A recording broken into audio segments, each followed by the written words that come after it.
아쉽게도 또 제가 올라왔습니다.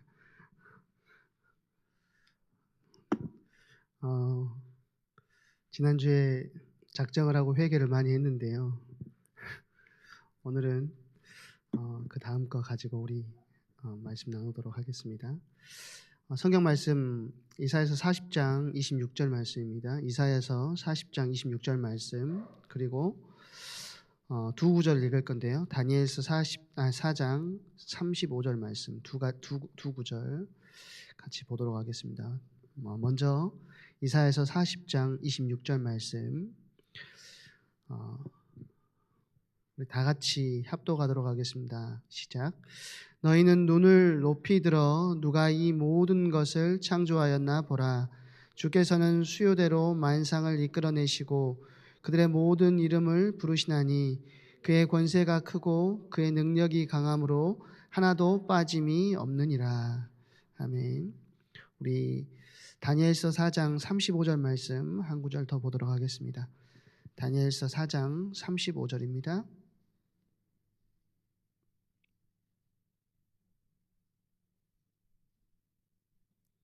함께 읽겠습니다.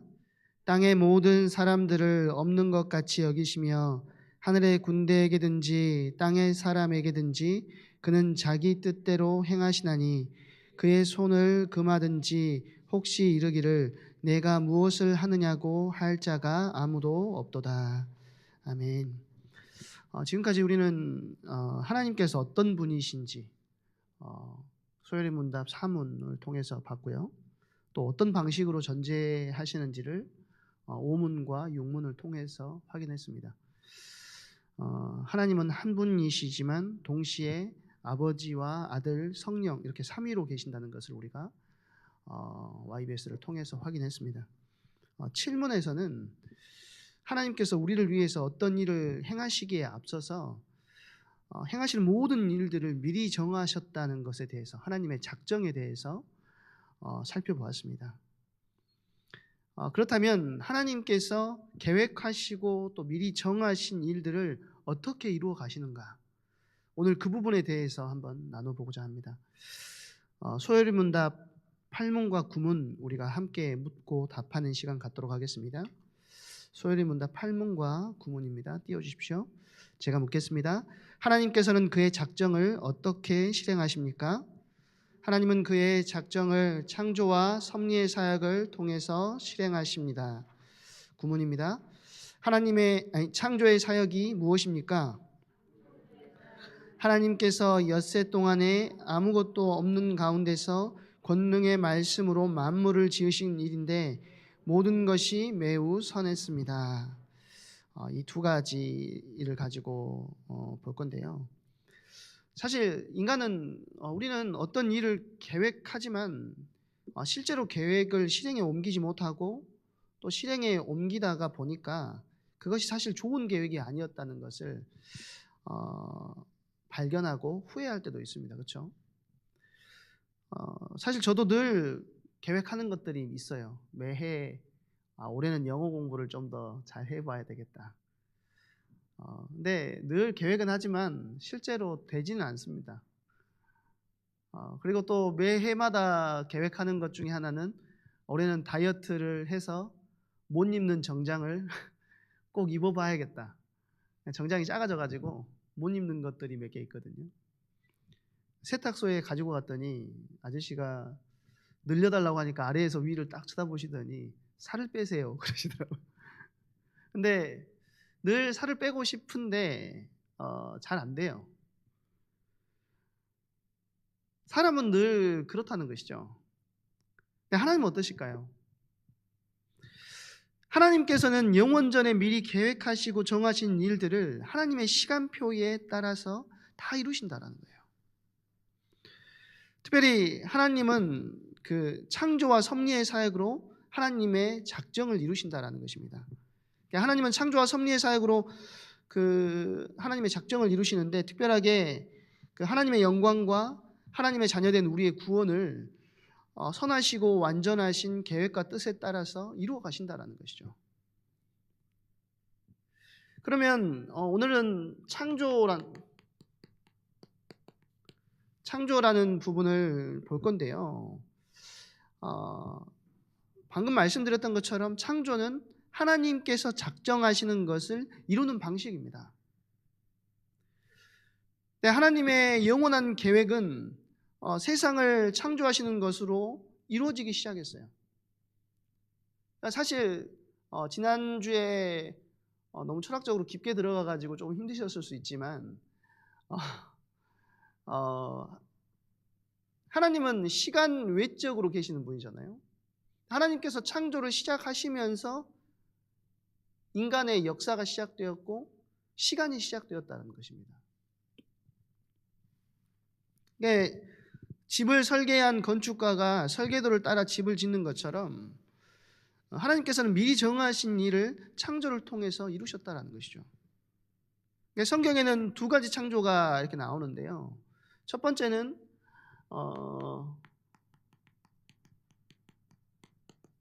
원창조를 이야기하고요. 원창조는 뭐냐면 태초에 이루어진 천지창조를 원창조라고 이야기를 합니다.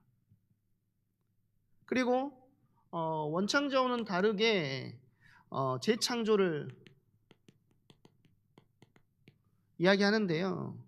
재창조는 뭐냐면 죄로 오염돼 가지고 원창조 목적에서 이탈된 우주와 인생 모두를 하나님께서 다시 회복시키시는 여호와의 사역입니다. 이건 회복의 사역이죠.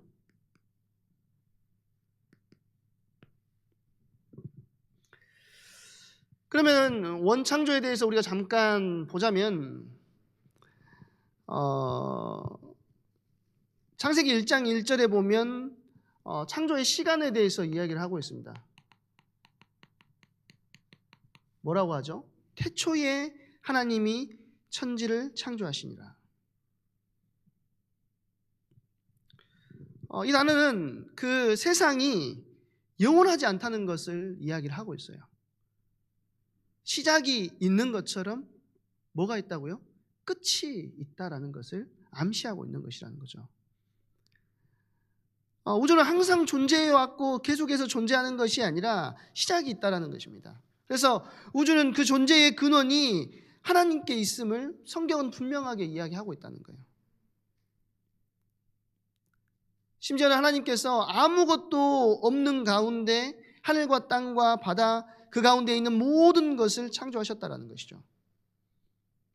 눈에 보이는 것들뿐만 아니고 눈에 보이지 않는 것들까지도 하나님께서 창조하셨다는 것입니다. 그러니까 성경은 하나님께서 세상을 만드신 이 일이 하나님의 계획에 따라서 이루어졌다라는 것을 분명하게 이야기를 합니다. 그래서 계시록 4장 11절에 보면 뭐라고 이야기를 하냐면 우리 주 하나님이여 영광과 존귀와 능력을 받으시는 것이 합당하오니 주께서는 만물을 지으신지라 만물이 주의 뜻대로 있었고 또 지으심을 받았나이다. 그러니까 세상의 모든 것은 주님의 작정하심대로 지어졌다라는 것입니다. 그러면 이 창조를 무엇을 가지고 하셨냐?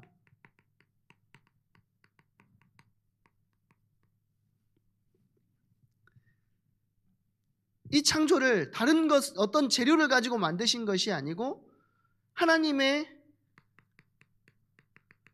권능의 말씀을 가지고 창조하셨다는 거예요. 그러니까 하나님의 창조는 힘들고 고된 일이 아니었다는 거예요.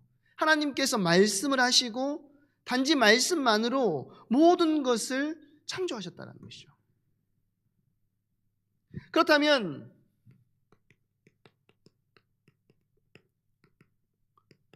무엇을 위해서 창조하셨느냐? 이것이 중요하겠죠. 다른 것 때문이 아니라 성경은 일목요연하게 한 가지만 이야기하고 있습니다. 무엇을 위해서요? 하나님의 영광을 위해서.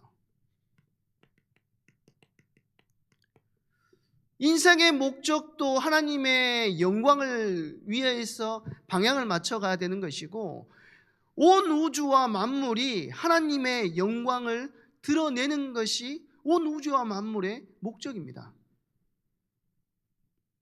그래서 성경을 이야기할 때도 우리 성경은 뭐라고 하죠? 특별 계시라고 하잖아요. 그렇죠? 근데 우리가 특별 계신 하나님의 말씀을 받지 못했음에도 우리는 한 번도 말씀을 받지 못했기 때문에 하나님을 알지 못하는 것이 말씀이 전달되지 않았기 때문에 우리가 핑계할 수 있습니다라고 말 못하는 게, 하나님께서는 모든 우주와 만물 속에 하나님의 일반 계시로 하나님을 드러내셨어요. 그러니까 모든 우주와 만물, 심지어는 아주 좋은 풍경 속에도 하나님을 알 수 있는 지혜를 일반 계시로 집어넣어 주셨다는 것이죠. 그것이 무엇을 위해서요? 하나님의 영광을 위함이라는 것이죠. 그래서 골로새서 1장 16절에 보면 만물이 그에게서 창조되되 하늘과 땅에서 보이는 것들과 보이지 않는 것들과 혹은 왕권들이나 주권들이나 통치자들이나 권세들이나 만물이 다 그로 말미암고 그를 위해서 창조되었고, 그러니까 모든 것이 하나님으로부터 났고 하나님을 위해서 창조되었다라고 성경은 이야기하고 있다는 것입니다. 뿐만 아니고 이사야서 43장 7절에 보면 내 이름으로 불려지는 모든 자, 내가 내 영광을 위하여 창조한 자를 오게 하라. 그를 내가 지었고 그를 내가 만들었느니라. 무엇을 위해서 지었다고요? 내 영광을 위해서 지었다.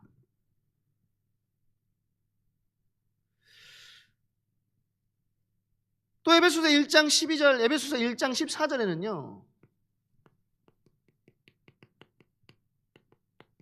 뭐라고 이야기하냐면, 이는 우리가 그리스도 안에서 전부터 바라던 그의 영광의 찬송이 되게 하려 하심이라. 우리 인생 자체를 하나님께서 영광의 찬송으로 받기를 원하신다라고 말씀하고 있습니다. 14절은 우리의 기업의 보증이 되사 그의 영광을 찬송하게 하려 하심이라. 그러니까 그 하나님의 백성뿐만 아니고 모든 만물을 하나님께서는 영광을 찬송하게 하기 위해서 부르셨다. 에베소 4장, 이사야서 43장 7절을 봤지만 이사야서 43장 21절에도 그렇게 돼 있죠. 이 백성은 내가 나를 위하여 지었나니 나의 찬송을 부르게 하려 함이라. 그러니까 모든 창조의 물들을 통하여서, 심지어는 인간뿐만 아니고 모든 창조물들을 통하여서 하나님께서는 자신이 영광 받기를 원하셨다는 것이죠. 그러면은 창조의 시간과 창조의 재료와 창조의 목적에 대해서 우리가 봤는데요. 그럼 창조의 기간은 어떻게 됩니까?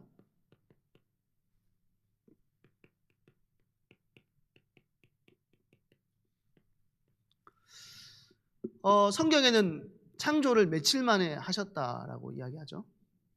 6일 만에 창조를 하셨다라고 이야기를 합니다. 사실 이 부분을 가지고 교회 내에서도 많이 논란이 있습니다. 이거를 하루로, 진짜 저녁이 되고 아침이 되니 이거를 하루로 볼 것이냐, 아니면 한 세기로 볼 것이냐, 아니면 1000년으로 볼 것이냐, 이 부분에 대해서 굉장히 말들이 많습니다. 그렇지만 어떤 일정한 기간으로 본다는 것보다는 하나님의 백성인 저와 여러분의 시각은 늘 어디에 있어야 되냐면, 이거 24시간으로 보는 것이 저는 맞다고 봅니다.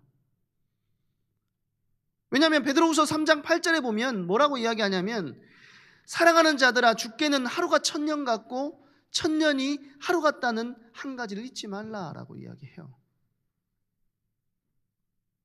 하나님께서 보시기에 우리의 시간과 하나님의 시간은 다를 수밖에 없고, 하나님께서는 우리가 생각하기에 어떻게 하루 만에 이걸 다 만드냐. 그러면 하루 만에 이것을 다 만드는 것은 이해가 안 되는데, 말씀을 가지고 아무것도 없는 것에서 뭔가를 만드는 건 이해가 되십니까? 그렇게 다가가다 보면 이해가 안 되는 것들밖에 없다는 거예요. 사실 여세 동안 세상이 창조되었다라고 말하면 세상 사람들은 다 뭐라고 이야기해? 무식한 사람 취급을 하죠. 어떻게 그 말도 안 되는 소리를 하냐. 근데 아까도 말씀드렸던 것처럼 히브리서 11장 3절의 말씀처럼 우리는 말씀으로 세상이 창조되었음을 믿는 사람들입니다. 그렇죠? 그러니까 우리는 나무가 하루 사이에 다 자라는 거 지금까지 한 번이라도 본 적이 있으십니까? 오늘 심었는데 내일 막 장성한 나무가 됐어요. 그런 거 보신 적 있어요? 없잖아요. 또 아담과 하와처럼 성인으로 창조된 사람을 여러분들 주변에 아는 사람 있어요? 처음부터 성인이야. 그런 사람 아는 사람 있냐고요. 근데 아담과 하와는 아담이 어려서부터 조그맣게 아가로 태어나가지고 컸습니까? 아니죠. 아담은 처음부터 뭐였죠?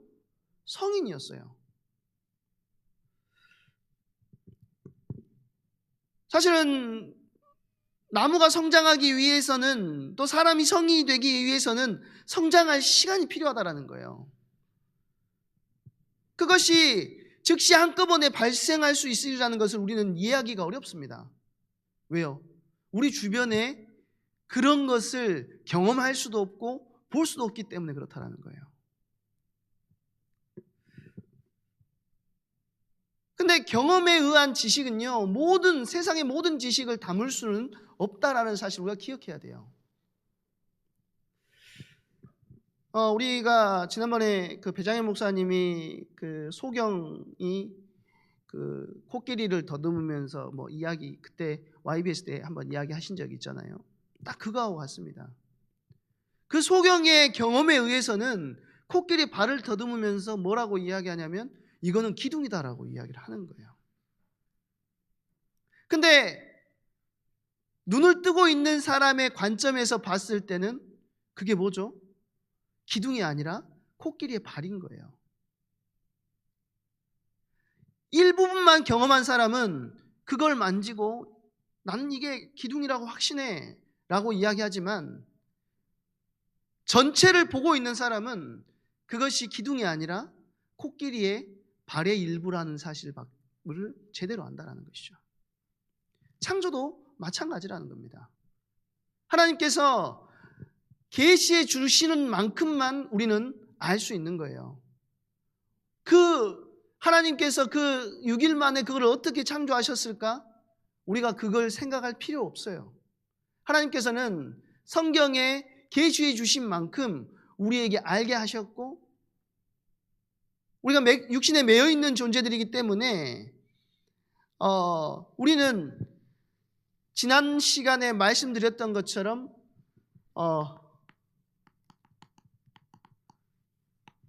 불가해한 부분이 분명하게 있다라고 말씀드렸죠.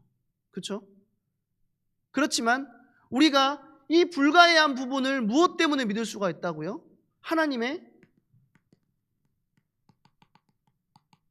속성 때문에 믿을 수가 있다는 거예요. 하나님은 신실하시고, 하나님은 의로우시고 선하시고 공의로우신 분이다. 그래서 그 하나님의 속성에 근거하여 우리가 이 불가해한 부분들을 믿고 나아가는 것입니다.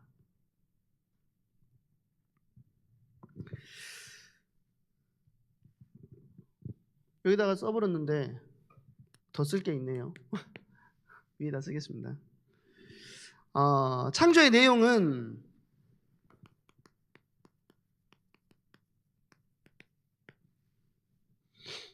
아무것도 없는 가운데서 모든 것을 만드신 것인데, 모든 세계가 하나님의 말씀으로 지어졌고, 하나님은 그 어떤 재료와 도구를 사용하시지 않으셨어요. 아까도 말씀드렸던 것처럼 무에서 유를 창조하셨다라는 것이죠. 그것이 인간의 창조와 하나님의 창조가 다른 점입니다. 인간도 자기의 위치에서 여러 가지들을 창조합니다. 뭔가를 만들어내요. 그렇지만 인간의 창조는 늘 뭐가 있어야 되죠? 재료가 있어야 돼요. 하나님의 창조는 무에서 유의 창조입니다. 그래서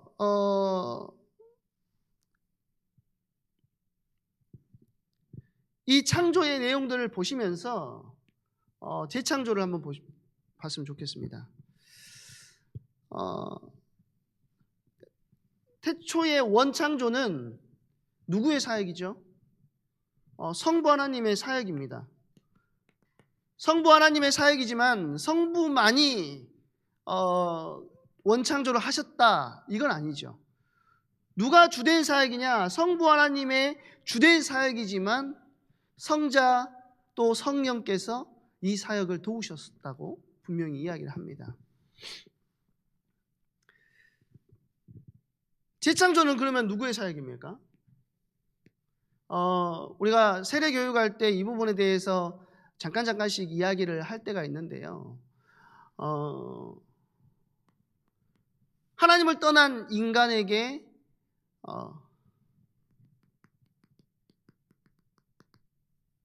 구원을 계획하신 분이 누구시냐면 누구시죠?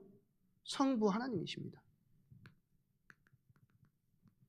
이 구원의 계획을 실제로 성육신하셔서 순종하심으로 이루신 분이 누구시죠?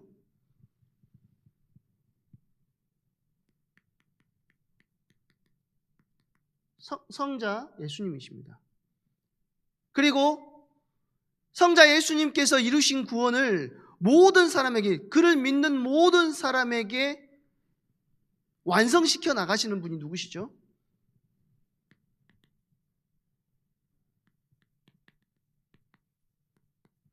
성령 하나님이시죠. 이것 또한 마찬가지로 성부, 성자, 성령 하나님의 연합 사역이긴 하지만 주된 이 사역의 중심은 누가 끌고 가시냐면 성자 예수님께서 끌고 가시는 사역입니다.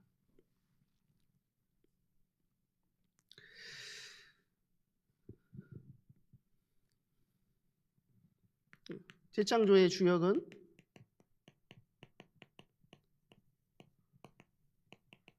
성자 되신다. 재창조의 결과는 어떻게 되었냐? 재창조는 아담의 타락 직후에 하나님에 의해서 선포됐고, 그 후에 역사 가운데서 계속 부분적으로 실현되어 왔으나 예수님께서 성육신하셔서 죽음과 또 부활을 통해서 사단의 세력과의 전쟁에서 완전하게 승리하시고 일단 성취되었습니다.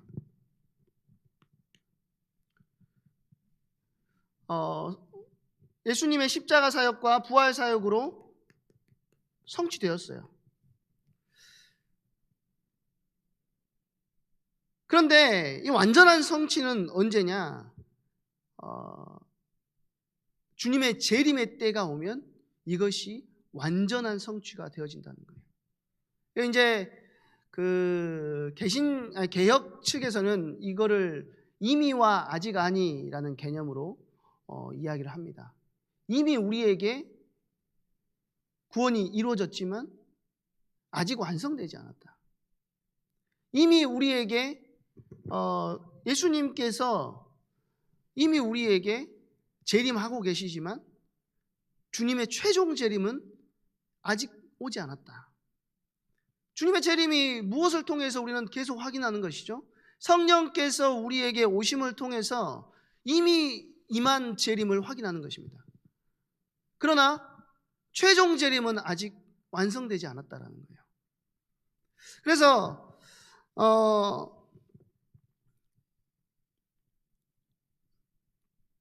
계시록 2장 1절에 보면 성도는 죄의 오염이 없는 새하늘과 새 땅에서 영화롭게 살 것이며 여호와와 다시 교통을 회복하게 될 거예요. 언제?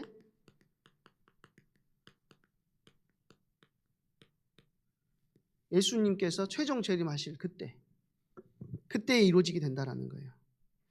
그러면 재창조를 보는 성도는 어떤 자세를 가지고 있어야 되느냐? 인간은 죄의 본성으로 인해서 하나님과 멀어진 상태를 스스로의 힘으로는 어찌할 수가 없다는 거예요. 너무나도 잘 알고 있지 않습니까? 십자가의 구속 사역을 통해서 인간의 구원과 만물의 회복을 이루신 예수 안에 있을 때 이 주님의 그 최종 재창조의 사역에 우리 또한 동참할 수 있게 되는 거예요.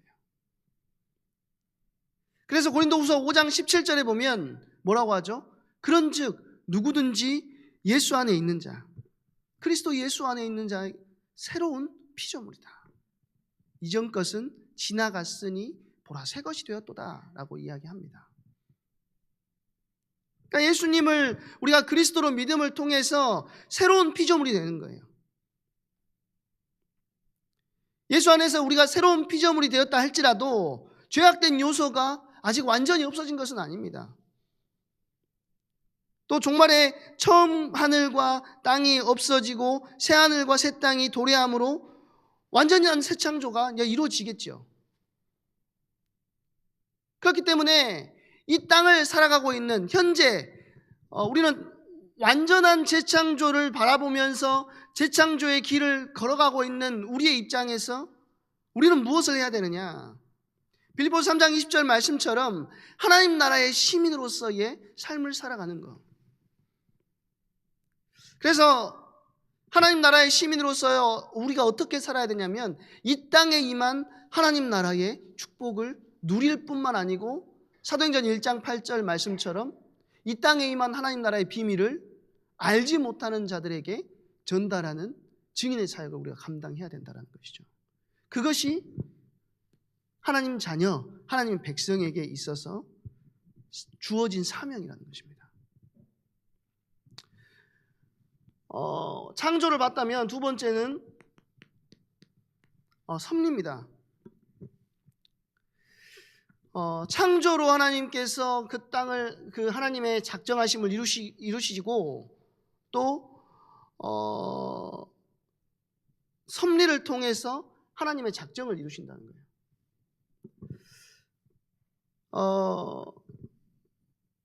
하나님께서 이 세상의 모든 역사들을 뭐 하시냐면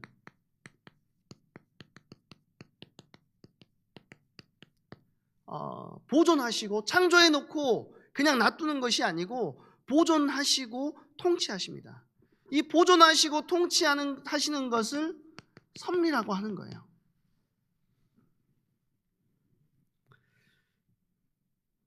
그러니까 하나님께서 창조하신 이 세계를 보존하시고 그리고 또 하나가 있는데 창조하신 세계를 통치하시고 다스린다는 것이죠.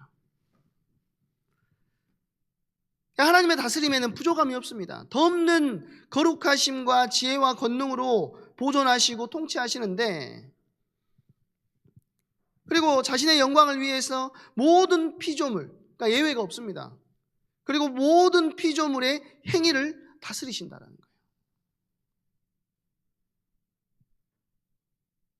거예요. 그 섭리를 프로비던스라고 하는데 먼저 본다라는 개념을 가지고 있어요. 그래서 그 웨인 그루뎀이라는 그 신학자는 이거를 뭐라고 이야기하냐면 하나님은 지으신 모든 것들을 존재하고 유지하도록 하시되 이게 뭐죠? 보존입니다. 지으신 모든 것들을 존재하고 유지하도록 하시되 보존하시고 그리고 하나님의 목적을 이루도록 인도하심으로 창조된 모든 것들과 지속적으로 관계하신다. 이게 통치의 영역입니다. 그러니까 모든 것들이 중요하다는 거예요. 하나님의 섭리라는 것이 함의하는 바가 있는데요. 이 하나님의 섭리가 무엇을 함의하느냐? 이상하네요.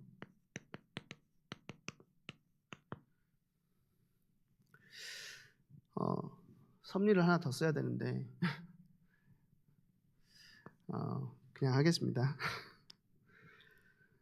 모든 피조물은 예외 없이 그 존재에 있어서 누구에게 의존적이라고요? 하나님께 의존적이라는 거예요.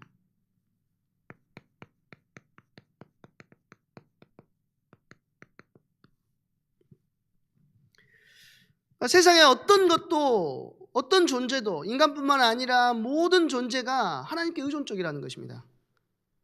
요즘에 메타버스 이야기가 많이 나오잖아요. 사실 이건 메타버스를 누가 만든 겁니까? 인간이 만든 거잖아요. 근데 유니버스는 누가 만드신 거죠? 하나님께서 창조하신 거죠. 네? 그럼 메타버스는 인간이 인간이 만든 거니까 인간이 그거를 섭리하고 다스리고 하나님의 섭리하심은 그 속에는 없는 겁니까?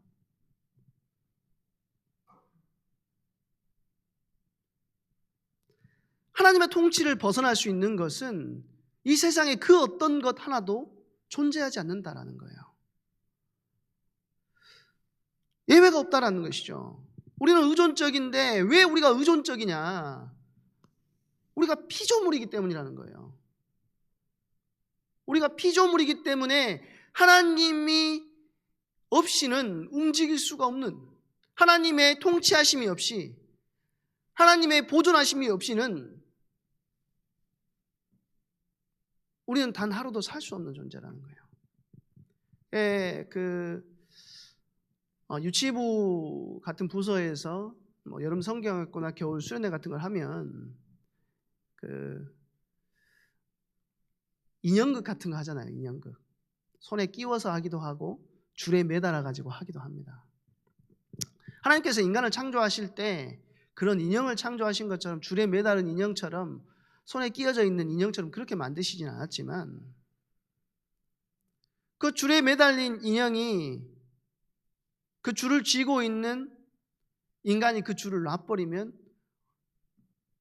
살아있는 것처럼 움직이던 인형도 아무것도 아닌 것처럼 푹 쓰러져 버리듯이 사실 피조물인 저와 여러분의 관점은 그렇다는 거예요.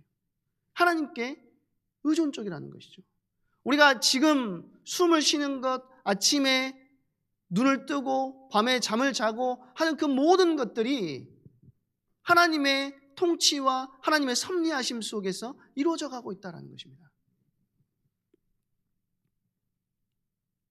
그러니까 우리는 스스로 생명을 유지하고 있는 것처럼 늘 생각하잖아요. 여러분들 나 심장을 움직여야지라고 생각하면서 움직이시는 분 계세요? 네? 나 오늘 심장을 바운스 두근대게 만들어야 되겠다. 그런 분들 계시냐고요? 없잖아요. 이거 하나까지도 하나님의 섭리하심 속에 들어있다는 거예요.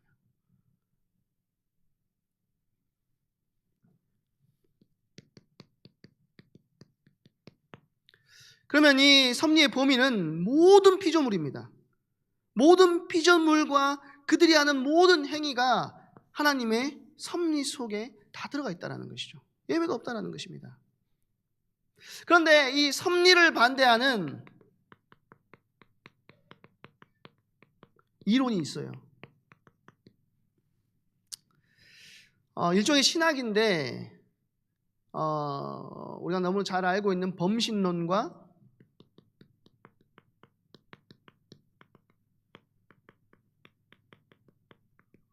이신론입니다. 범신론은 뭐냐면 창조 세계가 하나님과 동일시되는 게 범신론이에요. 그러니까 하나님이 창조 세계 가운데 계시고 창조 세계 가운데 내재한다고 생각하는 것이 범신론입니다. 하나님이 창조 세계 가운데 계시고 창조 세계 가운데 내재하시니까 모든 것이 신적인 요소를 가지고 있는 거예요. 이것도 신적인 요소를 가지고 있고 이것도 신적인 요소를 가지고 있고 모든 것이 신인 겁니다. 심지어는 누구까지요? 나까지도. 그게 범신론이에요. 그러니까 하나님과 창조 세계를 분리하지 않는 것, 그것을 범신론이라고 하는 거예요.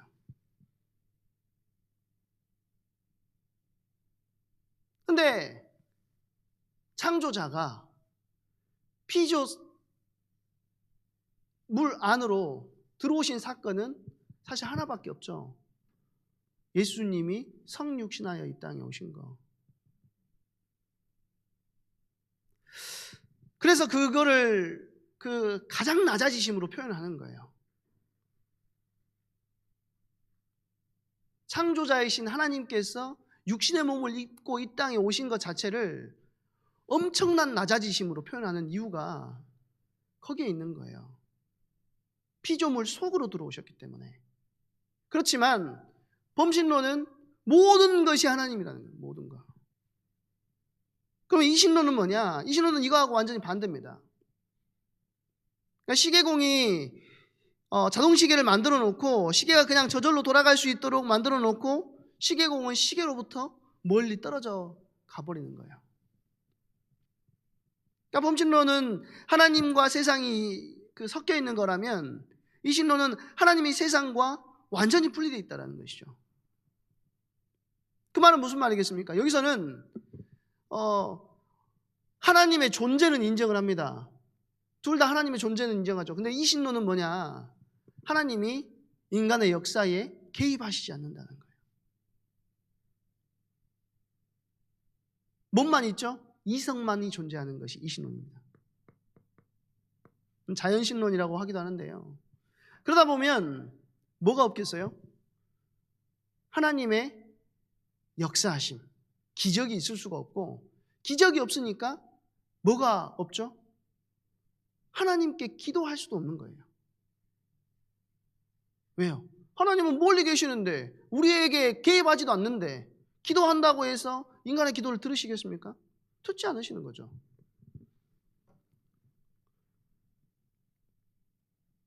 세 번째로 섭리의 성격을 보면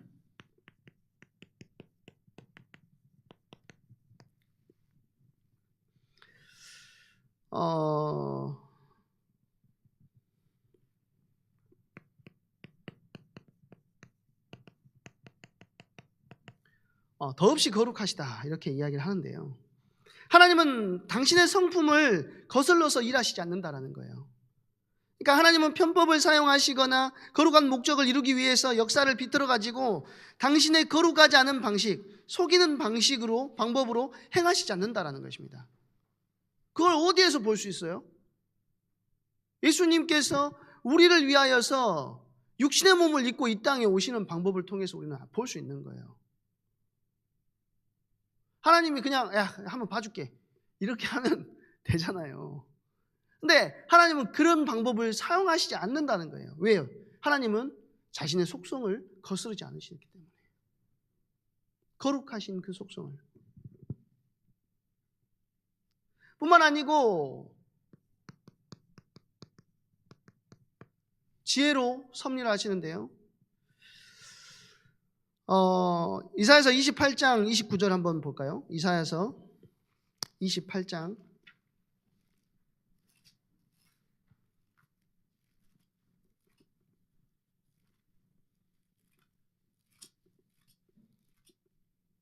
29절입니다.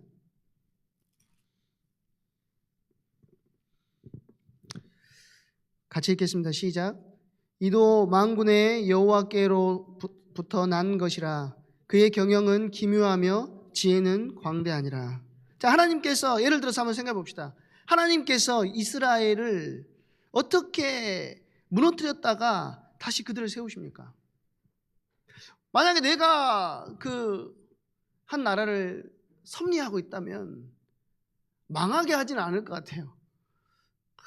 어떻게든지 살려서 잘 되게 할 것 같은데 하나님의 섭리하심은 어떻게 하죠? 이스라엘을 완전히 망하게 하시고 그 완전히 망함 가운데서 그들을 회복해 나가는 방법을 사용하신다는 거예요.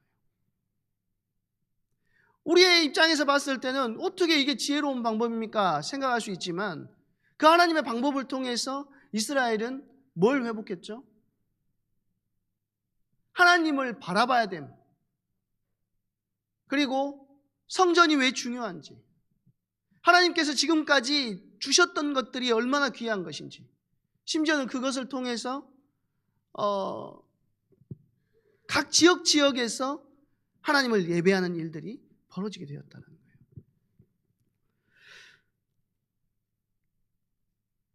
아니고 하나님은 무엇으로 섭리하시냐? 권능으로 우리를 섭리하시는데,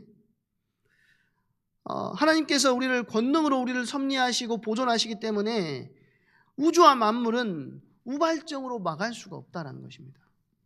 그러니까 우리가 안심할 수 있는 거예요. 우리가 뭐 1도만 틀어져도 난리가 난다라고 하잖아요. 지구의 각도가. 네, 하나님께서 권능으로 우리를 보존하시고 섭리하시기 때문에 우발적으로 망하지 않는다는 거예요. 그러니까 느헤미야 9장 6절에 보면 오직 주는 여호와시라 하늘과 하늘들의 하늘과 일월 성신과 땅과 땅 위의 만물과 바다와 그 가운데 모든 것을 지으시고 다 보존하시오니 모든 천군이 주께 경배하나이다. 이런 신앙 고백은 이스라엘 백성들이 하나님을 향해 고백했다는 것은 뭐냐면 그들의 역사 속에 일어나는 뭐죠? 흥망성쇠 속에서도 이 모든 것을 하나님이 행하시고 계신다라는 것을 이야기하는 거예요. 그들이 이해하고 하나님이 이 모든 것을 행하고 계시구나. 그들이 그렇게 이해했다는 것이죠. 우리도 그런 이해가 필요하다는 겁니다. 지금 우리나라가 여러 가지 어려움과 위기를 겪고 있지만 그 속에도 뭐가 있다고요? 하나님의 섭리하심이 반드시 있다라는 거예요. 그러나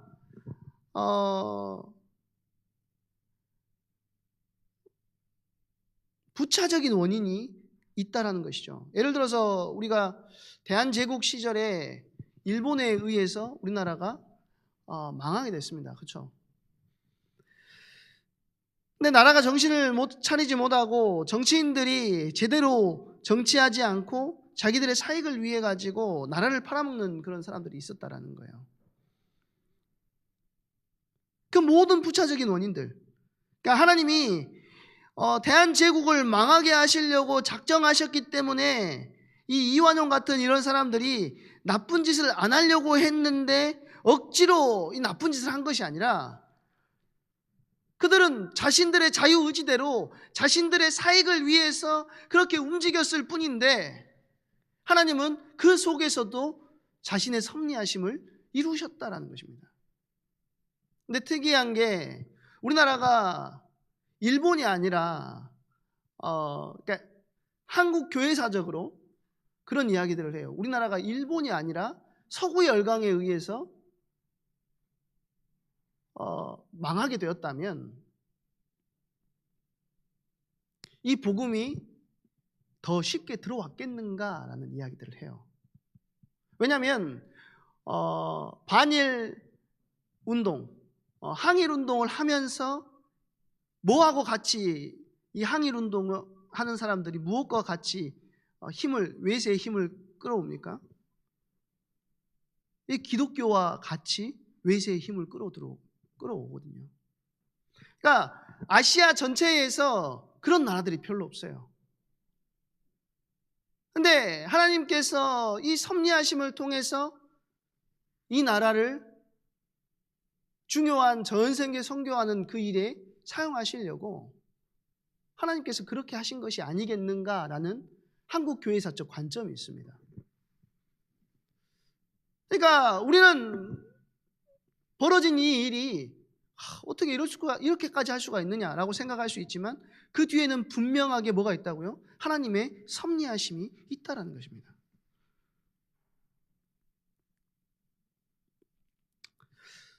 그리고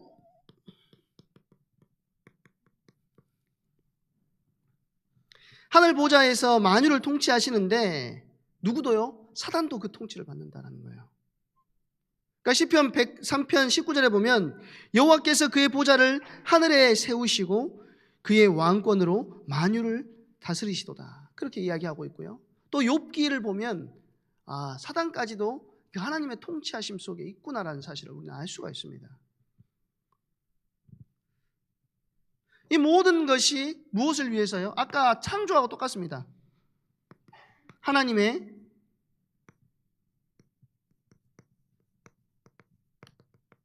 영광을 위해서다. 그러니까 자신의 영광을 위해서 하나님은 세상을 창조하시고 이 섭리의 목적도 이거 동일하다는 거예요. 그러니까 모든 피조물과 그들의 모든 행위도 섭리 아래 있다라는 것이죠. 마태복음 10장 29절 30절에 보면 참새 2마리가 한 알짜리론에 팔리지 않느냐. 그러나 하늘 아버지께서 허락하시지 않으면 이 한 마리라도 하나도 땅에 떨어지지 않는다. 그렇게 이야기하십니다. 그 말은 무슨 말이냐면 이 세상에 어떤 하찮은 것이라도 하나님의 간섭과 섭리 아래 있다라는 거예요. 성경에 보면 너희 머리털도 세심받은다 그렇게 이야기하죠. 제가 머리가 요즘에 많이 빠지는데 머리 빠지는 거 그 하나까지도 진짜 하찮은 거잖아요. 근데 이것까지도 누구 안에 뭐 안에 있다고요? 하나님의 섭리하심 아래 있다라는 거예요.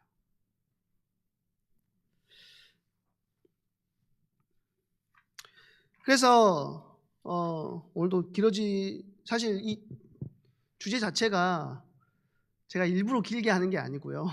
길어질 수밖에 없는 주제입니다. 여러분들이 내가 겪고 있는 일 중에 너무 좋은 일만 겪고 계시는 분도 있을 겁니다.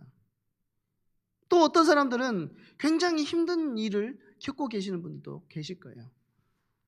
그러면 좋은 일은 하나님의 섭리고 안 좋은 일은 사단의 역사입니까? 섭리교회는 그렇게 말하지 않아요. 섭리교회는 뭐라고 이야기하냐면 나를 너무나 고통스럽게 하고 왜 살아야 하는지 너무나 힘들게 하는 일이라 할지라도 그조차도 뭐 안에 있다고 이야기하냐면 하나님의 섭리 아래 있다라고 이야기하는 거예요. 그러면 지금 당장 내가 어떤 것 때문에 이거를 겪고 있다 라기보다는 이미 창세 전에 하나님의 작정하심 속에서 지금 이것들이 나에게 일어나고 있다는 거예요. 이해는 안 되죠? 이해할 수가 없을 수 있습니다. 지난 시간에 말씀드렸던 것처럼 하나님의 시간은 우리의 시간과 다르고요. 하나님은 시간 밖에서 우리의 시간을 보고 계시기 때문에 오늘 이 말을 할까 말까 엄청 고민했는데 안 해야 될 것 같습니다. 그러면 우리가 할 수 있는 것은 어떤 선택이 있겠어요? 하나님 원망하는 겁니까? 하나님께 질문하는 겁니까? 능력이 있으시니까 하나님 회복시켜 주십시오. 기도하는 겁니까? 사실 이 모든 것을 다 포함하는 것이어야 되겠죠. 그렇지만 우리가 섭리를 믿는다는 것은 그 이상입니다. 섭리를 믿는다는 것은 이런 의미에서 우리를 현재에 머무르게 하지 않는다는 거예요. 아까 말씀드렸죠. 섭리가 뭐라고요? 먼저 보는 거예요. 현재에 지금 내가 겪고 있는 이 문제가 끝이 아니라는 사실을 볼 수 있는 게 섭리를 제대로 보는 믿음이라는 거예요. 하박국 선지자가 하나님께 따집니다. 하나님, 왜 의인들이 이렇게 어렵고 왜 저 악인들은 저렇게 잘 됩니까? 하나님께 따졌어요. 근데 하나님께서 하박국 선지자에게 뭘 보게 하시죠? 영원이라는 시간을 보게 하시는 거예요. 영원이라는 시간을 보고 하나님의 섭리하심을 보니 하박국 선지자가 뭐라고 고백했죠? 무화과 나뭇잎이 마르고 포도 열매가 없고 감람나무 열매가 그치고 논밭에 내가 식물이 없어도 나는 여호와로 인하여 즐거워하겠다. 이게 뭐냐면 사실 섭리 교리를 완전하게 이해한 하나님의 백성의 모습이라는 것입니다. 하나님은 완전하고 선하신 계획을 그 작정을 이루시는 분이십니다. 하나님의 창조와 섭리의 사역으로 하나님께서는 자신의 완전하고 선하신 목적을 지금 저의 삶 속에 그리고 여러분의 삶 속에서 이뤄가고 계신다는 거예요. 언젠가 요셉의 고백이 나의 고백이 될 줄로 믿습니다. 요셉이 뭐라고 하죠? 나를 팔았다고 해서 근심하지 마소서, 한탄하지 마소서. 하나님께서 생명을 구원하시기 위해서 나를 먼저 보내셨나이다. 섭리를 이해한 자는 그런 믿음의 고백을 할 수 있는 겁니다. 우리 이 시간에 시간이 많이 갔지만 같이 합심해서 한 번만 기도하도록 하겠습니다.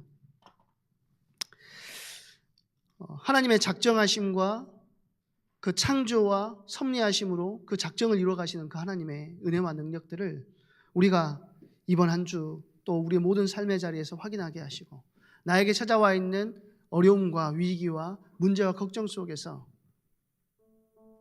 내가 흔들리거나 방황하거나 낙심하는 것이 아니라 그 하나님의 섭리하심을 온전히 믿고 따라가는 그 믿음의 고백했던 요셉과 같이 영혼을 바라보며